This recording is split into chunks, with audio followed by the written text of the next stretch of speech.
Минзәлә районы Бикбау авылы үзенең тарихи үткәне, кызыклы бүгенгесе һәм өметле киләчәге белән яши. Авылыбыз яшәешенең кайсы гына тармагына яки чорына кагылып үтсәң дә, аның кызыклы шәхесләре, мавыктыргыч вакыйгалары, тирән тарихы бар. Шул тарихны мәңгеләштерү, киләчәк буыннарга тапшыру безнең олы бурычыбыз. 1979-1989 елларда Әфганстанда барган канлы бәрелешләр вакытында авылыбызның 17 егете үзенең интернациональ бурычын үтәде. Бүгенге көндә районыбызда эшләп килүче Әфган сугышы ветераннары оешмасында авылдашыбыз, әлеге сугышның ветераны Усманов Флүс Нәҗип улы җитәкли. Әлеге оешма да кайчандыр кайнар Әфган юлларын үткән авылдаш егетләребез дә даими рәвештә очрашулар, зур чаралар үткәреп торалар. Шундый очрашуларның берсендә үсеп килүче буынга патриотик тәрбия бирү, әфганчы авылдашларыбызның исемен мәңгеләштерү максатыннан музей оештыру турында сүз булган иде. Ниһаять, әлеге теләгебезне тормышка ашыру мөмкинлеге барлыкка килде. Минзәлә районы авыл ара үзәкләштерелгән китапханә җитәкчелеге тәкъдиме һәм китапханәдә эшләүче кызлар ярдәме белән узган 2019 елда Ретек Лукойл компаниясе уздырган социаль һәм мәдәни проектлар конкурсының Рухият һәм мәдәният номинациясендә катнашу өчен Бикбау Батырлар төбәге темасына грантка юллама яздык.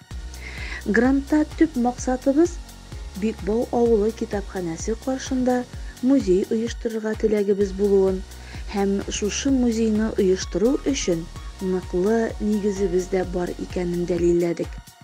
Авылыбызда әфганчы егетләр көче белән Батырлар төбәге дип аталган мемориаль комплекс барлыгын, төрле чаралар үткәрелүендә күрсәттек һәм шушы изге эшләрнең югалмавы өчен һичшиксез музей кирәклеген аңлаттык.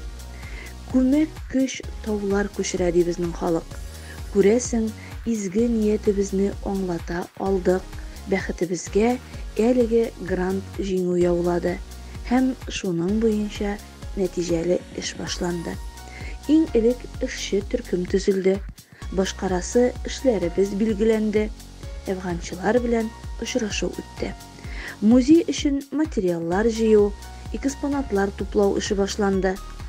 Экспонатлар туплау буенча әфганчы егетебез Әхмәтханов Азат бик зур өлеш кертте. Бу эшкә башка егетләребез дә кушылды. Район үзәк китапханәсе җитәкчеләре һәм хезмәткәрләре тырышлыгы белән булачак стендларның схемалары, эчтәлекләре уйланылды. Кат-кат фикер алышулардан соң әлеге стендлар ниһаять ясалды. Шулай ук экспонатларны урнаштыру өчен тиешле җиһазларга заказ бирелде. Бүген инде алар өлешчә музейга кайтарылды.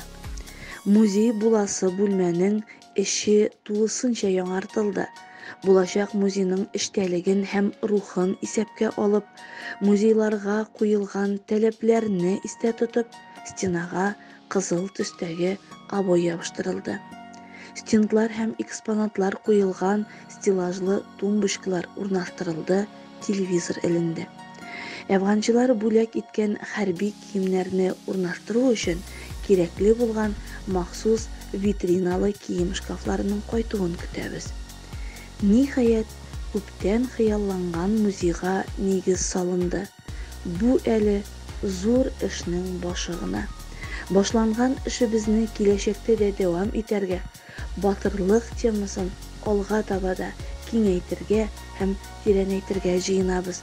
Музейыбызны тулыландыру, байыту максатыннан алдагы елларда да патриотик эчтәлектәге төрле проектларда катнашуны, экспонатлар туплауны дәвам итәргә уйлыйбыз.